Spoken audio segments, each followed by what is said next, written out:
If you're looking to start a podcast but have no clue where to start, what you need, what to do, how to kick it off the ground, watch this video for the steps to starting your podcast in 2023. So the first thing you're going to need when you are starting your podcast is a topic. What is your podcast about? Once you have your topic, it's a lot easier to formulate how you want your podcast to go. How will you host your show? Is it going to be a solo show? Will you have guests? Will you have a co-host? Will it be a weekly show? Will it be a monthly show? Developing the format and the production, scheduling before you start your podcast. What will the style of the podcast be? Is it a narrated style? Is it you speaking directly to the audience? Is it a inclusive podcast where you have people sending in questions? Really narrowing down how you want your podcast to sound to the outside ear.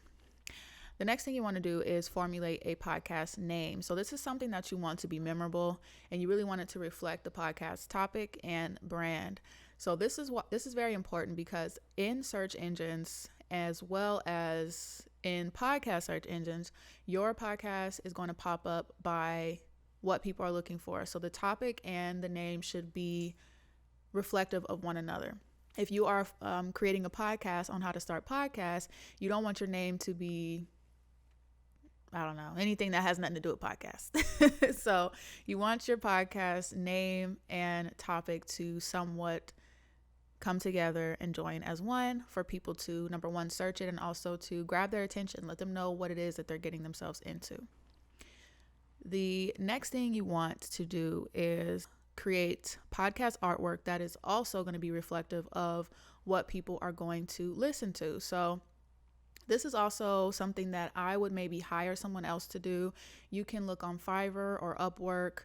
You can hire someone through LinkedIn, even Instagram, that specializes in this type of cover art or artwork. If you do digital art yourself, you're also able to create this on your own in places like Canva or Adobe Express, GoDaddy Studios. Any of those places have templates for you to create podcast artwork. When I am considering podcast artwork, I would definitely consider the colors that are reflective of what I'm trying to draw from the audience. There are certain emotions that are tied to colors, and I think it's ideal and really smart to choose colors that are reflective of the emotion that you're trying to draw. You also want to make sure that your title is able to be seen. So on your artwork, that's something that you want to be mindful of as well. Not doing too much, but doing enough to where it gets someone to stop and press play on the podcast. The next thing you want to do is choose your hosting platform. So there are so many different hosting platforms at this point, and now there are so many different options. You can go from a host such as Anchor, where your podcast is hosted for free.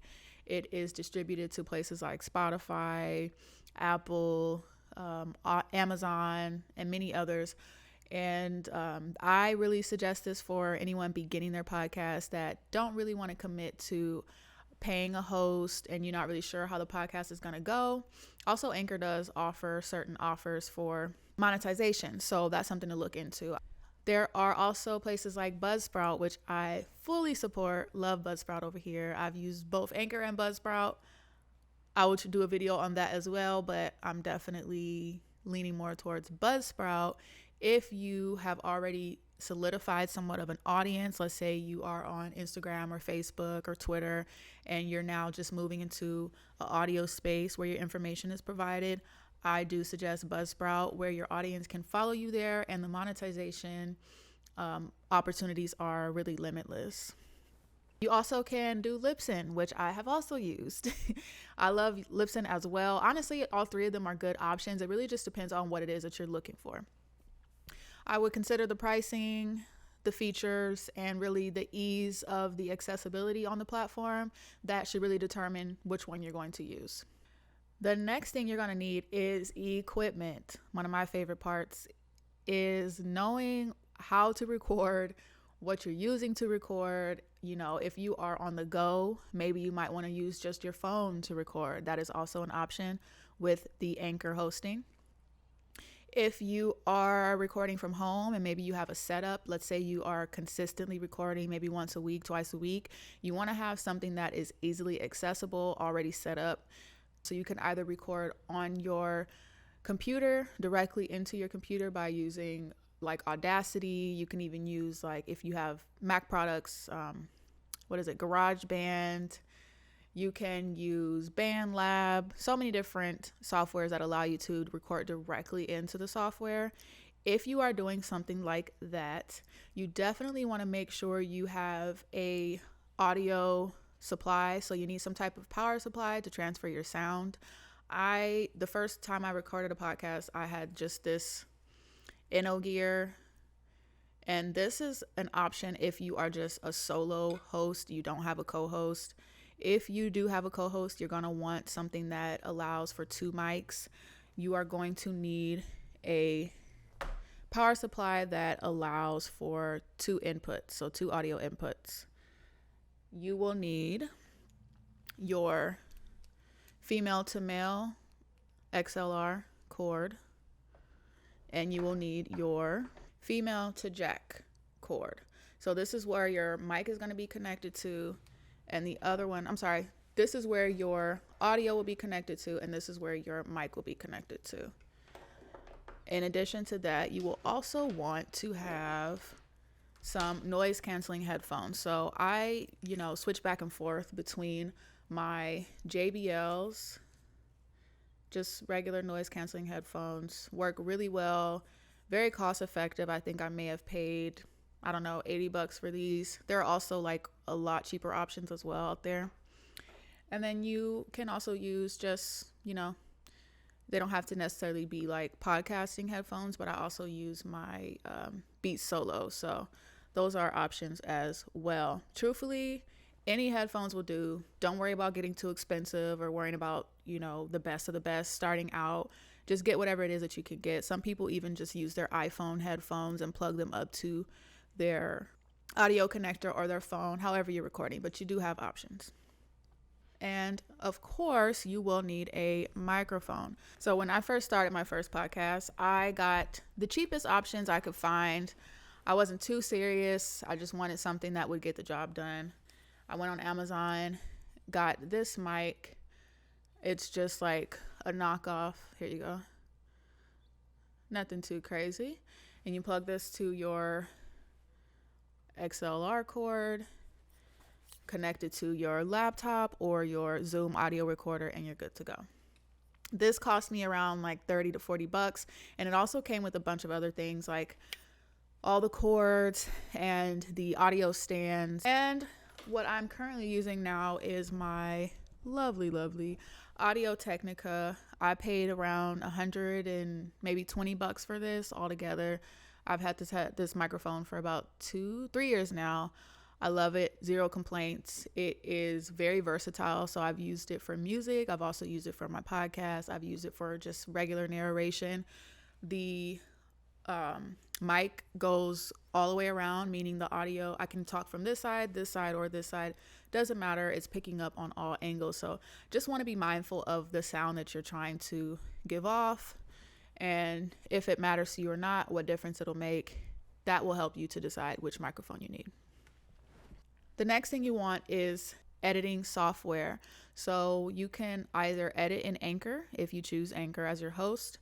If you are using a Zoom audio recorder like so, and you are recording directly into the Zoom recorder, you can choose something such as Audacity, which I currently use and I've been using since I've started. Super simple, very user friendly. You don't need to be an expert to use it. It's very accessible. If you are someone that does not know how to edit or doesn't like to edit, you can hire someone to edit the podcast for you. I also have those services on my website.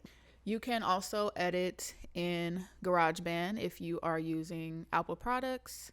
If you're recording with video, you want to use something like Premiere or Premiere Pro, Premiere Rush, iMovie, any of those.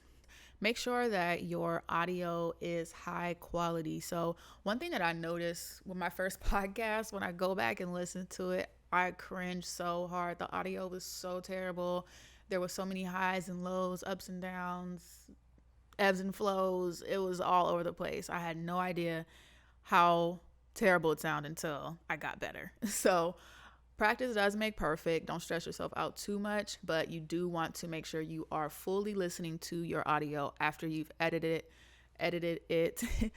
Listen in multiple different ways. So I like to listen with headphones first, and I'll listen with earbuds.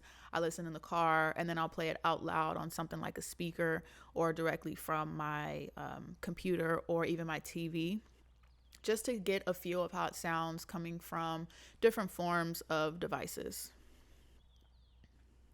So one thing you also will need is to write your podcast show notes. So after you've edited and recorded your podcast, you want to have show notes that are, number one, going to grab the attention of a listener that doesn't really know what the episode is about yet, hasn't clicked, play, but wants just a brief understanding. You want it to give a little information, but not give the whole episode away. You also want to include a summary for places such as Apple Podcasts. They have their own separate summary.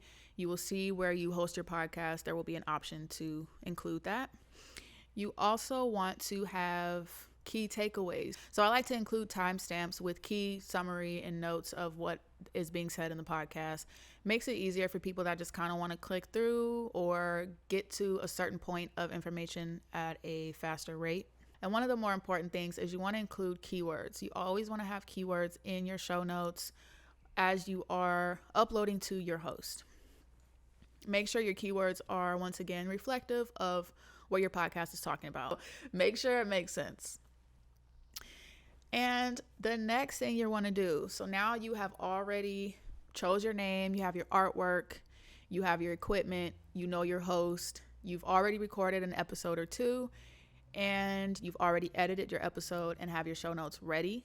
Now you want to submit your podcast to directories. So this is where your podcast will be uploaded to places like Amazon, Spotify, Apple Podcasts, Overcast, all the cast. Okay. You want to make it easier for your podcast listeners to find your podcast. So I personally promote to every single podcast directory there is that I could find.